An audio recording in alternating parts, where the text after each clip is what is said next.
It's round 18, the Gone for 10 show. Obviously, backs the big mentions. Queensland did win the series, so congratulations to Queensland. New South Wales, well, we didn't show up last week. New South Wales didn't show up to Origin, so we've got something in common with the Blues side. But Baxter, we are here to talk about round 18, mate. How are you doing tonight? Feeling good, feeling comfortable after the Origin win, and just looking forward to another run home to the end of season. We're talking about Origin while we're here. We'll start this episode. Obviously, it is the Sharks versus the Dragons. We'll start this one a little bit different. We'll go over a bit of a red light, green light. Now, obviously, the game, the series, it's over. Queensland's won 2-0. There's no possible way that New South Wales can pull the series back. What are your thoughts on, we're already in a congested schedule. We're already having all these buys. Do you believe it should be something like, okay, if a team goes up 2-0, scrap game 3. Refund the ticket, scrap game 3. They're playing 28, 29 games a season plus internationals. If a team goes up 2-0, tie's done, get rid of it. There's no game 3.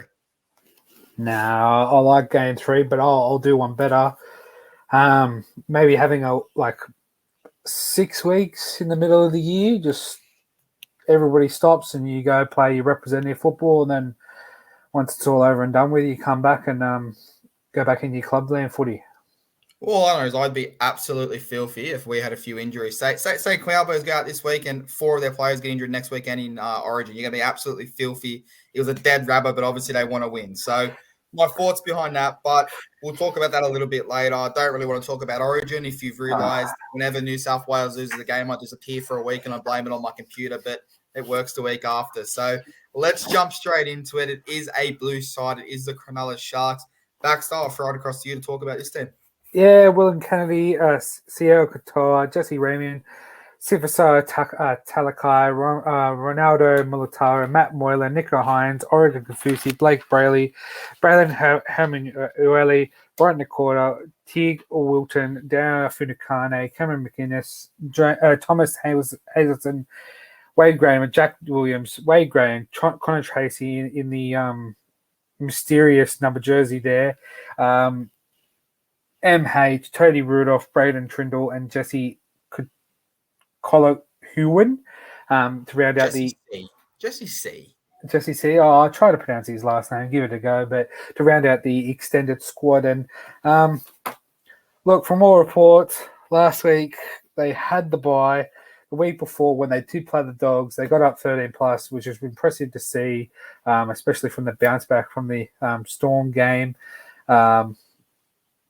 They're not the best team in the NRL, like currently on form, but they're sharp. They can show up every week. They're going to give the fans 110%, especially for the coaching staff as well. And you can see that this squad is building toward the future. And you saw it last year how they can really leapfrog their platform into 2024, 2025, and 2026 into the future. So it's all onwards and upwards for the Cronulla Sharks. What about you, man? It's hard to get a read on this team now. Yes, we talk about how they came out, they destroyed the Bulldogs.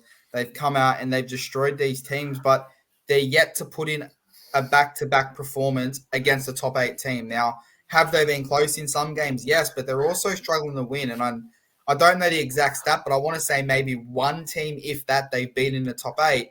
And the rest, it's like we go, how good are the Cronulla Sharks because they beat up the bottom 8 teams. They went and put 48 points on the Dogs. They're going to probably put 50 on the Dragons this week. How good are they? But in realistic terms, okay, they're a top 8 side, but how far beyond can they go from there? Because they're not winning those games that they need to win against Melbourne, the Rabbitohs, the Eels, all those teams. They're not beating them. So I guess that's my concern with this squad. But like you said, Nico Hines is young. Kennedy's young enough. Talakai is still growing into his game. They've got these players that are going to build for the future. And hopefully, hey, if the Roosters can't win it, I'm happy with the Sharks getting another premiership. Look how nice those mascots are sitting on the screen. So it is going to be interesting to see. But Baxter, let's jump into the team they are playing. You've got the Dragons. The Ben Hunt drama is behind them. Broncos have said, listen, he's not for sale. We understand now. Cool, we're going to pull our interest out. Ben Hunt's come out and said, I've spoken to the club. I've spoken to my management. We're going to sit back. We're going to wait to the end of the season, and we'll discuss then. So I think we've heard the end of that Ben Hunt drama, I guess, for the rest of this year. But come the end of the season, come Mad Monday, we'll see if that's a different story. But you've got Tyrell Sloan, Matthew Fagay, Toto Moga, Zach Lomax, Musa Ravalawa, Jaden Sullivan, Ben Hunt, Francis Molo, Jacob Little, Blake Laurie, Ben Murdoch-Masila, Jaden Sewer, Jack DeBellin, Talatai Moan, Michael Molo, Toby Couchman, Jaden Hunt, Ryan Couchman, Moses Mumbai, Zane Musgrove, Max Fagay, and Billy Byrne. So, again, not many changes, obviously, from the team that did go down last week and did go down quite convincingly. But Baxter, does this team fire? Do they put a fight? It's the pride of the Shire. Who's going to have bragging rights at the end of this game? Or, as I'm thinking, is it